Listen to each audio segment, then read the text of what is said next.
देखिए, सबसे पहले तो वतन की दिफा के लिए अपनी जानों का नजराना पेश करने वाले शुहदा को खिराजी तहसीन पेश करते हैं और उनके अहल खाना को भी खिराजी तहसीन पेश करते हैं कि जो अपने मुल्क के अमन की खातिर अपने बेटों की जानों का नजराना पेश करने और इस दहशतगर्दी की जंग में हमें एक मरतबा फिर से याद करना होगा। 70,000 से ज्यादा हमने शुहदा पेश किए, इसमें 7,000 से ज्यादा हमारी सिक्योरिटी फोर्सेस के एहलकार हैं।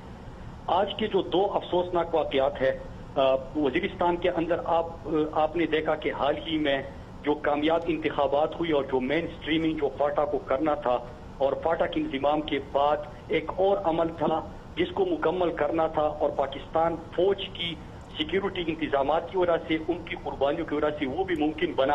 और आज आप देख रहे हैं कि फाटा के अंदर सूबाई असम्बली की भी उनकी नुमाइंदगी है और वो इलेक्शन भी बड़े अमन के साथ बड़े खुशअस्लूबी के साथ तय पाया।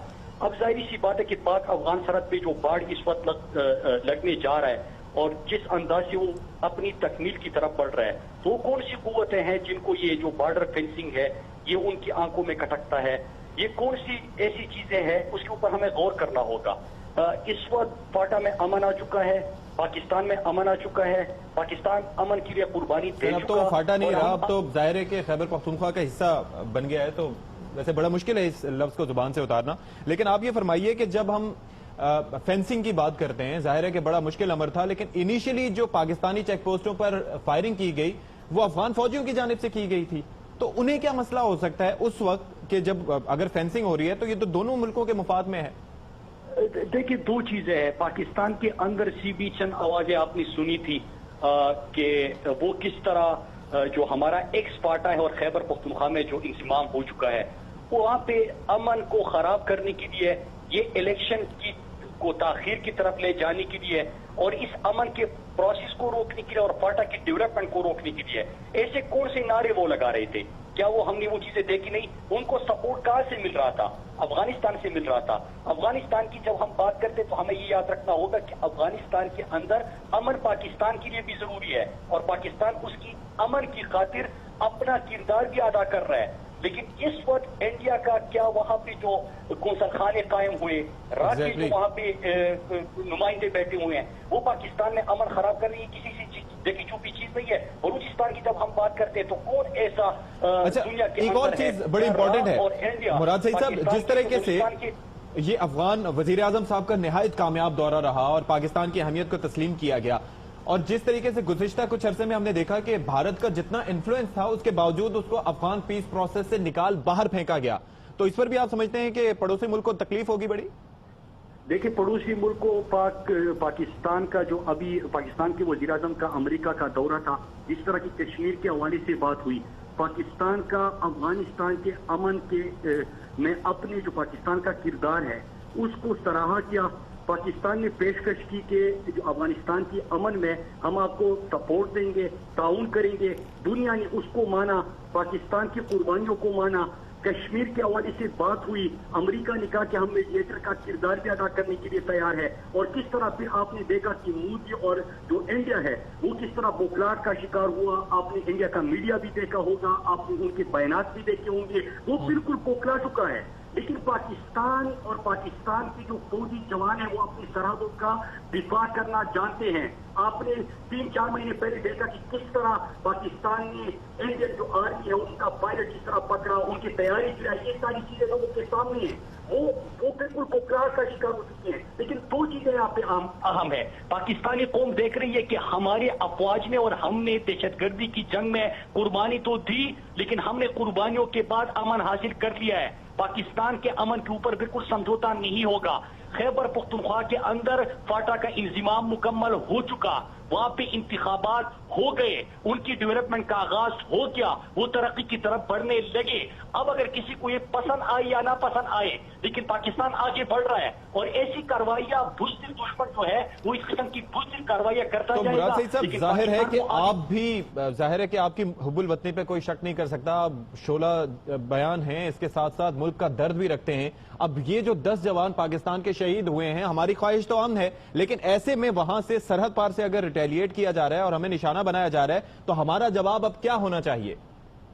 دیکھیے پاکستانی فوج اور آپ نے ISPR کا وہ بیان بھی دیکھا تھا کہ جب انڈیا کی طرف سے پاکستان کی سرحد کی خلاف ورزی ہوئی، فضائی سرحدوں کی خلاف ورزی ہوئی، تو انہوں نے کہا تھا کہ ہم جو جواب تو دیں گے، اور پرائم منسٹر عمران خان نے بھی کہا تھا کہ ہم سوچیں گے نہیں، ہم جواب دیں گے اس کے اوپر۔ تو آپ نے پھر دیکھا کہ کیا ہوا تھا، لیکن ہم امن کی بات کرتے ہیں، ہم نے ہمیشہ امن کی بات کی ہے۔ پاکستانی فوج قربانیاں بھی دے رہی ہے، لیکن اس کے ساتھ ساتھ وہ اپنی سرحدوں کا دفاع کرنا بھی جانتے ہیں۔ یہ دہشت گردی کی جو جنگ تھی دنیا میں صرف اور صرف پاکستان کی فوج اور پاکستان ہے جو کہ انہوں نے یہ جنگ جیت لی۔ نیٹو فورسز 40-45 ممالک افغانستان کے اندر موجود ہے، لیکن ان کو کامیابی حاصل نہیں ہوئی۔ یہ پاکستان واحد ملک ہے اس وقت جو انہوں نے اپنی پاکستان سے ملک سے دہشت گردی کی ناسور کا خاتمہ کیا، اور اب ترقی کا سفر شروع ہو گیا۔ مراد صاحب دنیا پاکستان کی قربانیوں کو اپریشیٹ کرنا شروع کر چکی۔ بالکل دنیا مان رہی ہے اب اس بات کو۔ مراد صحیح صاحب، ابھی آپ کہہ رہے تھے کہ بھارت نے دراندازی کی، جب ہماری سرحد کی خلاف ورزی کرنے کی کوشش کی تو پاکستان نے منہ توڑ جواب دیا، اور ہماری جو آرمی ہے وہ اس طرح کا جواب دینے کی بھرپور صلاحیت رکھتی ہے۔ لیکن جب سرحد پار سے یہ کارروائیاں ہوں تو پھر ایسے میں کیا کیا جائے؟ کیا پروفیشنلزم صرف پاکستانی آرمی میں رہ گیا ہے، پاک فوج میں رہ گیا ہے، کہ ہمیں وہ جو ایک انٹرنیشنل بارڈر ہے اس کا خیال رکھنا ہے؟ دیکھیے وہ بار بار اگر آپ پچھلے 5 سال کی رپورٹ دکھائے تو اس میں سب سے زیادہ جو سرحد کی وائلیشن ہوئی ہے پاکستانی سرحدوں کی، جو وہ انڈیا کی طرف سے ہوئی ہے۔ آپ اگر دیکھیں کہ پاکستان کے اندر پچھلے 3 سال میں جو کارروائیاں ہوئی تھی وہ کہاں سے ہوتی تھی؟ افغانستان سے دہشت گرد آیا، اس نے وہاں پہ کارروائی کی۔ چارسدہ یونیورسٹی کا اٹیک آپ کو یاد ہوگا، مردان کے اندر حملہ آپ کو یاد ہوگا، ہمارے پاکستان کے مختلف حصوں میں آپ کو اٹیک یاد ہوں گے۔ کس طرح کے وہاں سے دہشت گرد آ کے پاکستان میں کاروائیاں کرتے تھے۔ لیکن اس وقت بات ہے کہ پاکستانی فوج اپنا کام کرنا جانتی ہے، لیکن پاکستانی قوم اپنے فوج کے ساتھ کھڑی ہے۔ آج ان لوگوں سے جو پاکستان کے دشمن ہیں ان سے پاکستان کا امن برداشت نہیں ہو رہا۔ پاکستان ان کی آنکھوں میں کھٹکتا ہے۔ ہم نے ان کو ایکسپوز کیا، ان کو آگے بھی ایکسپوز کریں گے۔ اس میں میڈیا کا بھی کردار تھا۔ آپ 2 سال پہلے چلے جائیں، 2 سال پہلے کیا تھا کہ پاکستان ہی دہشت گردی میں سب سے زیادہ قربانیاں بھی ہم دے رہے تھے، ہمارے جانی اور مالی نقصان بھی ہو رہا تھا، لیکن دنیا ہمیں دہشت گردی کی نظر سے دیکھتا تھا۔ آج پاکستان کا بیانیہ دنیا مان رہی ہے، وہ مان رہی ہے کہ ہاں کشمیر کے اندر ان کو کردار ادا کرنا ہوگا۔ وہ مان رہے ہیں کہ پاکستان نے 70,000 جانوں کا نذرانہ پیش کیا۔ وہ مان رہے ہیں کہ پاکستان نے اس جنگ میں دہشت گردوں کو شکست دے دی۔ وہ مان رہے ہیں کہ پاکستان افغانستان کی امن کے لیے اپنا کردار ادا کر رہے ہیں، اور پاکستان کے اندر پوری قوم اس وقت اپنے فوج کے ساتھ کڑی ہے، شانہ بشانہ کڑی ہے کہ جس انداز سے وہ لڑے، پاکستان کو امن دیا، انشاءاللہ ہمیں ترقی سے کوئی نہیں روک سکتا۔ اور جو ہمارے جوان آپ دیکھیں کہ یہ جو پاکستانی فوج کے جوان ہیں سرحدوں پہ کھڑے ہو کے ان کے اہل خانہ سے پوچھے، وہ اپنی شہداء کے اوپر فخر کر رہے ہیں۔ یہ پاکستان ہے، اور انشاءاللہ جو بھی پاکستان کو بری نظر سے دیکھے گا، پاکستان فوج میں صلاحیت ہے، ماضی میں بھی جواب دیا ہے اور آگے بھی منہ توڑ جواب دیا جائے گا۔